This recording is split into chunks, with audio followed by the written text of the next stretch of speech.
Town स्थित millennium world school में शहरी विकास राज्य मंत्री महेंद्र चंद्र गुप्ता ने फीता काटकर विधि विधान से नए कक्ष का शुभारंभ किया। मुख्य अतिथि के रूप में मौजूदा वैश्य एकता परिषद के राष्ट्रीय अध्यक्ष डॉक्टर सुमंत गुप्ता ने भी मेधावी छात्रों को पुरस्कृत किया।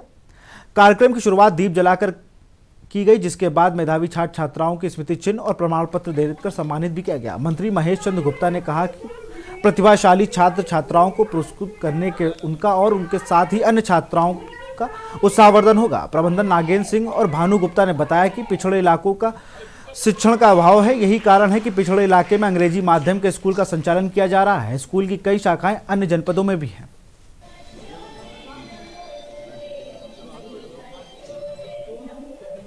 यहाँ पर उरई में आपका आना हुआ है और सबसे पहले स्कूल में आया है, तो शिक्षा को लेकर क्या कहना चाहेंगे और उरई आगमन का एक उद्देश्य भी बता दीजिए।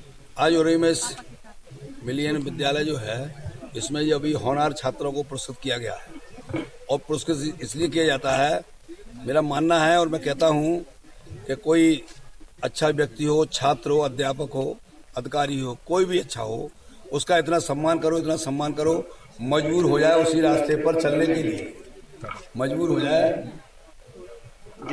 जाए उसी रास्ते पर चलने के लिए। जब हम बच्चों को प्रोत्साहन करेंगे, उनका सम्मान करेंगे, उनके अंदर ये भाव पैदा होगा कि हमें और आगे बढ़ना चाहिए। और जो बच्चे आते हैं उनके मन में भी ये भाव आना चाहिए कि हाँ, हमें आगे अच्छी मेहनत करें तो हमारे लिए सम्मान मिले। मुख्य रूप से यही उद्देश्य होता है। सर, योगी सरकार जब से आई है उसके बाद शिक्षा के क्षेत्र में किस तरह से बदलाव आपकी सरकार के द्वारा किए गए हैं इसको लेकर? योगी सरकार जब से आई है, माननीय मुख्यमंत्री ने जब से, माननीय योगी आदित्यनाथ ने जब से कमान संभाली है, तो मैं ये भाव कह सकता हूँ, आज प्राइमरी का बच्चा भी स्वाभिमान से रह रहा है।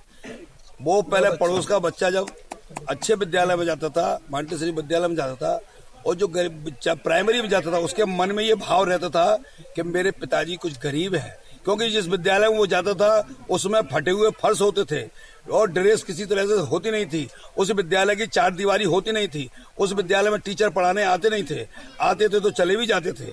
आज वही बच्चा स्वाभिमान के साथ उस विद्यालय में जाता है। जब वो उस विद्यालय में जाता है तो उसको वहाँ कुर्सी मिलती है, स्वाभिमान से उसमें बैठता है। आज उसको ड्रेस ऐसी मिलती है, गुलाबी शर्ट ऐसी होती है जिसमें उसका चेहरा गुलाबी दिखता है। आज उस विद्यालय की बाउंड्री वाल बनी हुई होती है और ऐसे उसमें महापुरुषों के चित्र होते हैं, जिससे उसे देशभक्ति की भावना मिलती है, देश के लिए समर्पण की भावना मिलती है। अच्छे अच्छे उसमें चित्र होते हैं जिसमें उसे शिक्षा मिलती है।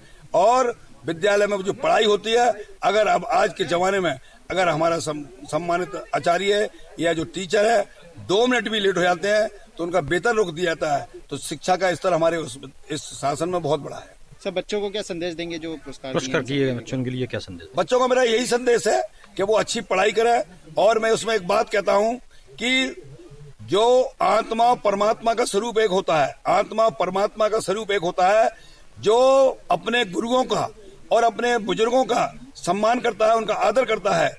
जब गुरु आत्माओं से आशीर्वाद देते हैं, उनके बुजुर्ग आत्माओं से आशीर्वाद देते हैं, तो वो आशीर्वाद, आत्माओं वाला आशीर्वाद परमात्मा का होता है। और परमात्मा का जब आशीर्वाद होता है तो फिर सब अच्छा होता है। इसलिए हमारा मंत्र है, अच्छा सोचो, अच्छा होगा, आज नहीं तो कल। एक्चुअली ऐसा था कि बुंदेलखंड काफी पिछड़ा हुआ क्षेत्र है। हम लोगों ने शुरू से स्कूलिंग यही हुई है। जब हम किसी मेट्रो शहर में या बाहर जाते हैं तो इंग्लिश को लेकर बड़ी प्रॉब्लम होती है।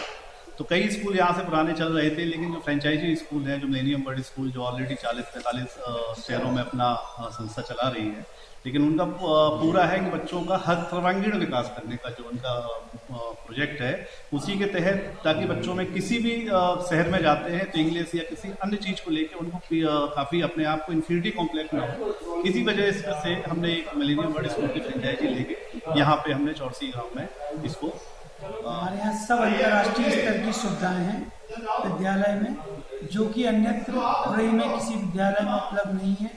हम लोगों ने 1 वर्ष में बहुत अच्छी ऑनलाइन क्लासेस चलाई हैं, पेरेंट्स के बड़े अच्छे फीडबैक हैं और हम चाहते हैं कि हमारे बच्चों का सर्वांगीण विकास हो और उरई छोटे नगर का होके किसी बच्चे को वहाँ बड़े शहरों में जाके कॉम्प्लेक्स महसूस ना हो। खबर मऊ से।